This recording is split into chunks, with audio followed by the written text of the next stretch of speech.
la Loire-Atlantique est en progression de façon significative. Elle avait déjà fait un rebond de volume de vente l'année dernière. On se souvient d'une année qui avait été très bonne, près de 40%. Donc on est dans cette tendance-là.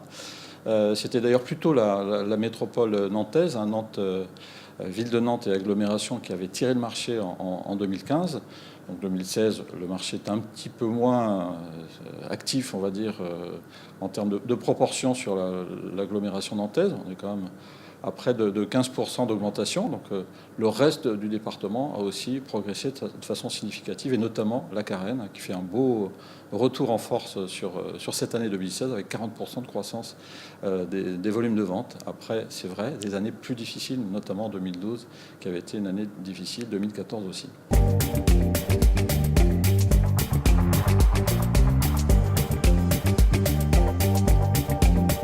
Les chiffres dont on parle sur 2016 sont des chiffres exceptionnels. On est sur des chiffres records. L'élément important de l'année 2016, c'est un marché qui a augmenté en termes de volume, dont la croissance est tirée plus par les propriétaires occupants, par les investisseurs. Donc c'est aussi une bonne nouvelle de ce point de vue-là. Et je pense que, évidemment, le sujet qui a permis de pousser les acquéreurs, c'est l'évolution du PTZ, qui a significativement augmenté en volume unitaire. On est passé à plus de 63 000 euros de PTZ cette année, alors que l'année dernière, c'était sur 2015, pardon, on était à 37 000 euros. Donc ça, c'est un facteur qui a forcément solvabilisé beaucoup plus les propriétaires occupants, et qui fait la poussée, la montée plus importante des propriétaires occupants dans le marché 2016.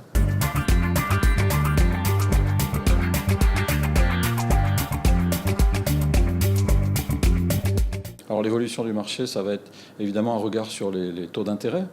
Cette remontée va sans doute inciter certains à prendre des décisions, c'est vrai. Les taux devraient remonter de façon raisonnable, 0,5%. Ça devrait rester sur des taux tout à fait incitatifs. L'inflation qui repointe son nez dans le paysage économique, ça c'est un sujet qu'il va falloir regarder de près aussi. Mais c'est vrai aussi quand on regarde la proportion des ménages qui détiennent un prêt immobilier, cette proportion est très faible, qui laisse supposer qu'un certain nombre de ménages peuvent aujourd'hui, et encore plus demain peut-être, repartir vers l'investissement et repartir vers l'acquisition d'un bien, qui se fait évidemment très souvent avec un prêt immobilier.